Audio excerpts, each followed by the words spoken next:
Have you ever wondered what it means to truly belong? Not just to a place, but to a heartbeat older than memory itself. We call this era progress.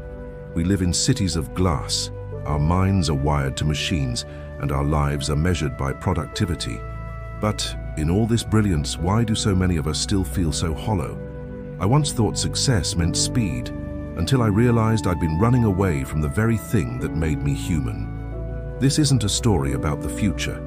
It's a story about returning home. If you've ever felt lost between two worlds, stay with me until the end. Because sometimes one quiet story can remind us of who we really are. Li Wei stood before the glass wall of his high-rise apartment in Silicon Valley. Below, the city's lights blinked like a restless heart. Cars flowed like blood in neon veins, and drones hummed overhead, obedient, precise, and completely unfeeling. He was 34, a software engineer turned investor. He had the dream every immigrant parent whispered into the dark, make it in America. And he had. The penthouse, the electric car, the perfect resume.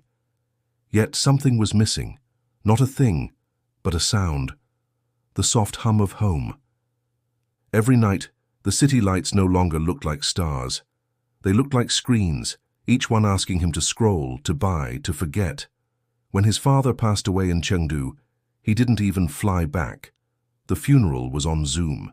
He told himself it was practical, efficient. But when the call ended, the silence that followed was unbearable. So when an email arrived from his grandfather's old friend, Master Zhang, the last silk weaver in his family's ancestral village, Li Wei felt something shift inside him. It wasn't logic that moved him. It was longing. The train curved through the mist-wrapped mountains of Sichuan. For the first time in years, Li Wei had no signal, no Wi-Fi, no noise, only the rhythm of wheels against tracks like a forgotten lullaby.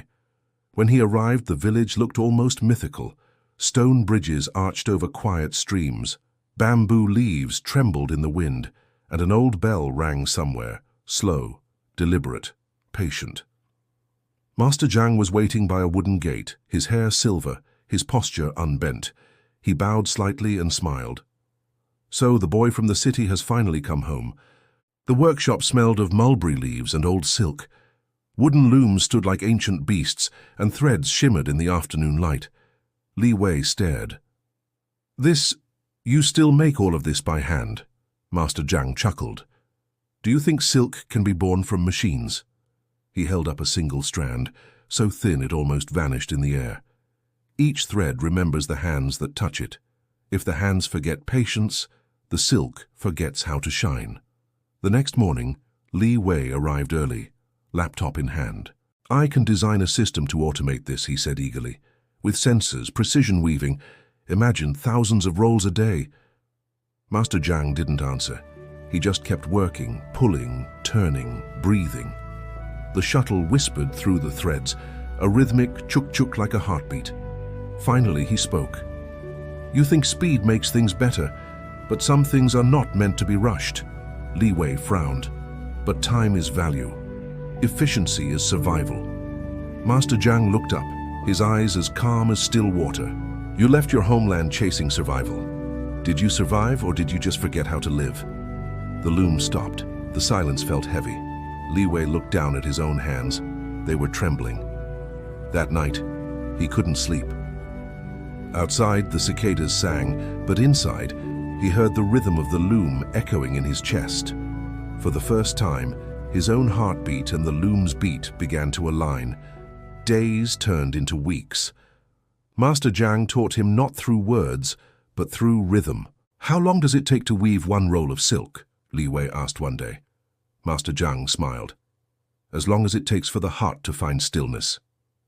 When they boiled the cocoons, Li Wei watched them dissolve, soft, fragile, yielding. "When the silk resists the heat, it tears," Master Zhang said. "Like people. The harder we fight the fire, the more we burn." Later, they dyed the silk under the morning light. "Each color must wait," Zhang explained. "If you rush, the hue dies before it's born." Li Wei finally understood. This wasn't a craft. It was a meditation. Each gesture, each breath was a conversation with time. He began to remember the stories his grandmother once told him, of poets writing by candlelight, of scholars carving wisdom into stone, of people who believed perfection wasn't a goal but a path, walked slowly, humbly, endlessly. The village children often stopped by, curious about the stranger from America.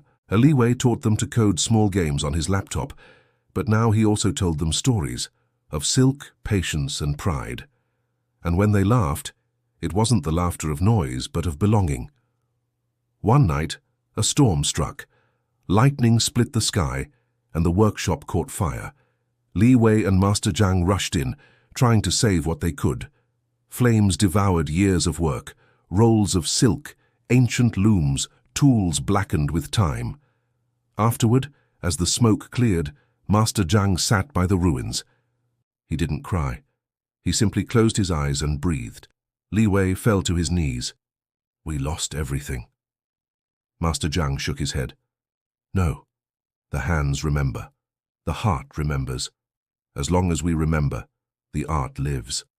He picked up a single surviving thread, scorched but unbroken. "Silk is born in fire, child, so are we." For months, they rebuilt. Brick by brick, beam by beam. Li Wei worked without his phone, without meetings, without deadlines. Each morning he rose with the sun, his hands raw from labor, his mind strangely peaceful.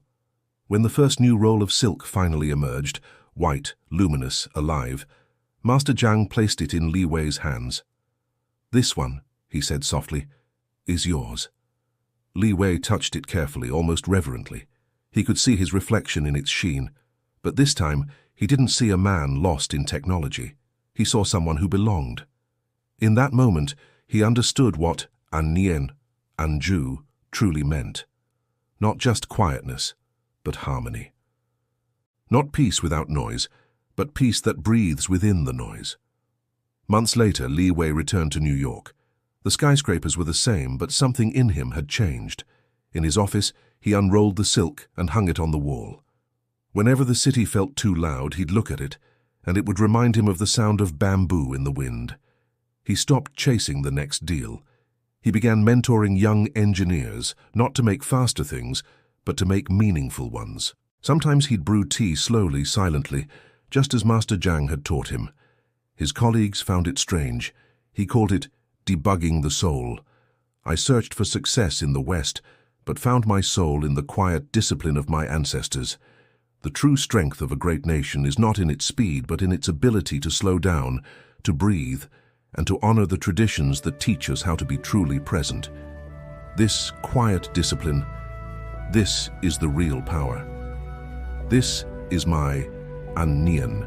If this story touched something in you, a memory, a longing, a voice that says, "I remember," then please share it. Share it for your grandfather, who taught you to be patient. Share it for your mother, who still brews tea the old way. Share it for every hand that weaves, paints, writes, and preserves what the world tries to forget. Because sometimes one small act, one click, one share, is how we keep our ancestors alive in the modern world. Thank you for watching. Let us not forget where our calm truly comes from. Let us remember the sound of silk and the quiet strength of our own hearts. Don't forget to subscribe for more stories like this.